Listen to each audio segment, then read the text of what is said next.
Enter करेंगे, संविधान देखेंगे। पढ़ाई करने के दो तरीके होते हैं, एक होता है बर्ड्स व्यू और एक होता है वर्म्स व्यू। बर्ड्स व्यू मतलब सिंहावलोकन करना, किसी चीज को पूरे संदर्भ में एक साथ देखना, जिस तरह से पक्षी उड़ता है और आसमान से पूरे शहर को एक साथ देखता है, तो वो कला भी आपके साथ होनी चाहिए, आपके पास होनी चाहिए। और फिर वर्म्स व्यू, वर्म यानी कीड़ा, मिट्टी के अंदर चलता है और मिट्टी के एक एक कण को अलग अलग देखता है। तो वैसे के वैसे आपको पूरा सिलेबस भी देखते रहना चाहिए। और वैसे यहाँ आके मैं ये बताता हूँ कि वैसे मैं उम्मीद करता हूँ कि आप जो है चेयर पे बैठ के, आगे टेबल होती है वैसे ही पढ़ते होंगे, बिस्तर पर लेटे हुए, टांगे ऊंची किए हुए और यूं नीचे झुके हुए बिस्तर से, और इस तरह से नहीं पढ़ते होंगे, क्योंकि उस पढ़ाई का कोई आउटपुट नहीं है। ईमानदारी यही है कि आपके हाथ में पेन होना चाहिए, रफ रजिस्टर होना चाहिए, एक तरफ ये नोट्स या बुक होनी चाहिए, और लिख लिख के जो है वो पढ़ना है। रोजाना के 10-15 पन्ने जो है वो आपको भरने हैं, तो पढ़ाई का मतलब है, अदरवाइज कोई मतलब नहीं है। प्लस आपके टेबल के जस्ट सामने दीवार होनी चाहिए, ऐसे यूं खुला जगह नहीं होना चाहिए, क्योंकि आपका मन ज्यों ही आपके यहाँ से बाहर निकलेगा, धड़ाम से दीवार से टकरा के वापस आ जाएगा। और इसको थोड़ी सी जगह मिल गई तो घर भी जाके आ जाएगा, और मम्मी पापा से मिलके भी आ जाएगा, और कहीं जहां जहां आपका मन अटका हुआ है वहां जाके भी आ जाएगा। आधे घंटे बाद आपको याद आएगा, अरे यार अपन तो बैठे पढ़ रहे थे ना। हाँ, हाँ, नक्शा लगाते हैं तो खो जाते हैं, हाँ, तो वो तो अच्छी बात है, कोई दिक्कत नहीं है। लेकिन नक्शा नहीं, सिलेबस लगा होना चाहिए आपकी टेबल के बाद, ताकि मन निकलते ही उसमें उलझ जाए, और उस वो जाल ऐसा है कि वहां एक बार फंस गया ना आपका मन, तो कहीं इधर उधर नहीं जा पाएगा, और बहुत अच्छी चीज है। तो आपका जो सिलेबस है आरएस मेंस का, वो आपकी दीवार पे लगा होना चाहिए, टेबल के जस्ट सामने, जो एग्जैक्टली ओके। और रोजाना दिन में 4 से 5 बार आप सिलेबस को पढ़ो, सिलेबस को पढ़ो,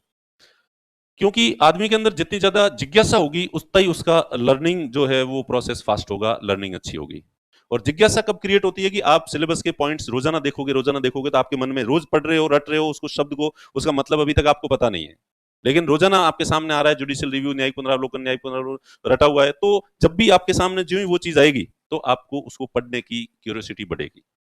ओके, तो इससे एक तो आपकी स्टडी जो है वो एक टारगेटेड रहेगी प्रॉपर, और एक आपके अंदर पहले से रोजाना ये जब शब्द जो है वो आपके दिमाग में रहेंगे, तो इनके बारे में जानने की क्यूरियोसिटी स्वाभाविक रूप से आपके अंदर डेवलप होगी। और उसके बाद जब भी आप उस चैप्टर को पढ़ने बैठेंगे तो जिज्ञासावश पढ़ेंगे उसको, आपकी पढ़ने की इच्छा होगी, उस चीज को जानने की इच्छा होगी आपकी। न्यायिक जो है वो जुडिशियल एक्टिविज्म, न्यायिक सक्रियता, ये रटा हुआ है, होता क्या है न्यायिक सक्रियता, रोज रट रहे हो, पर अब बारी तो तब आएगी जब न्यायिक सक्रियता पढ़ेंगे, और जिस समय भी पढ़ने बैठोगे तब तुम्हारा एकदम से उसमें फोकस होगा। इसलिए सिलेबस को हमेशा रटें, और फिर चीजें इधर उधर घालमेल नहीं होगी। आप ये पढ़ा है उसमें पढ़ा है, वो उसमें आ जाता है, और उसमें पढ़ा है वो उसमें, वो चीज नहीं होगी। तो ये एक नेक सलाह है मेरी तरफ से, आप लोगों को हाथ जोड़ के निवेदन है कि प्लीज अपनी टेबल के सामने दीवार पे सिलेबस आज ही जो है वो लगा लें, लेके जाएं, कहीं इधर उधर से प्रिंट आउट ले लें और उसको आगे लगा लें। वैसे मुझे पता है, मारवाड़ी में कहावत है, मारी बड़ोमन फड़ा होदी, ठीक है, मम्मी की जो नसीहत है वो घर के मेन गेट तक ही साथ चलती है, उससे आगे लड़की की जब शादी होती है तो बारात रवाना होती है, उससे पहले मम्मी जो है बेटी को खूब सारी नसीहतें देती है, बेटा वहां जाके ससुराल में ये करना, ऐसे मत करना, ये करना, ये मत करना, इन चीजों का ध्यान रखना। पर वो नसीहत बारात की विदाई होती है और मेन गेट तक ही साथ चलती है, उसके बाद उसको अपने आप देख लूंगी मैं सर, एक एक को जो है ठीक है, सब हो जाएगा। जैसे क्रिकेट में बैट्समैन बैटिंग करने के लिए जाता है तो उसको सब कहते हैं, देख ऐसे करना, ऐसे करना, ऐसे करना, वहां जाके तो वो वही करेगा जो उससे होगा, करेगा क्या उसमें वो अपने आप ही होता है तो वैसे के वैसे मैं जो भी आपको अच्छी बातें कहता हूँ, मुझे लगता है इसका असर आप नीचे उतर के मेन गेट से बाहर निकलते हो वहीं तक आप पे रहता होगा। और अरे पता है मुझे, उतना ही रहता है। अगर यूं ही इतना ही असर होने लग जाए तो फिर सारे के सारे सेलेक्ट नहीं हो जाए, ठीक है, तो होता नहीं है, पर चलो खैर, अगर आप पे होता है तो देखते हैं, देखें, कल या परसों में पूछूंगा आपने कि वो लगाया या नहीं लगाया। और मजे की बात यह है, ऐसा नहीं है कि आप चाहते नहीं हो होमवर्क करना या जो कहे हैं वो करना, दिक्कत ये होती है कि कल आएंगे और मैं सेम सवाल आपसे वापस पूछूंगा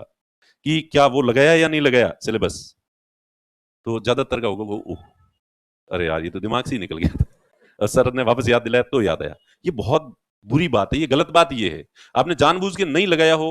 टाल दिया हो कि मैं नहीं लगाऊंगा, मैं इस थ्योरी से सहमत नहीं हूं, तो कोई बात नहीं, लेकिन तुम्हें याद ही नहीं रहा, इसका मतलब तुम अपने टारगेट को लेके सीरियस हो ही नहीं। अभी आपके दिमाग में है कि नहीं मुझे ये करना है, मैं घर जाके करूंगा और ये सही चीज है, और आप घर जाके भूल गए, इसका मतलब आप सीरियस नहीं हो। अगर आपको मैं होमवर्क देता हूं और आप भूल जाते हो और दूसरे दिन आके वापस याद आता है कि अच्छा कॉमनवेल्थ वाला सर ने दिया तो था, याद ही नहीं रहा। इसका मतलब आप सीरियस नहीं हो, और ये बहुत मतलब ये चिंतनीय है,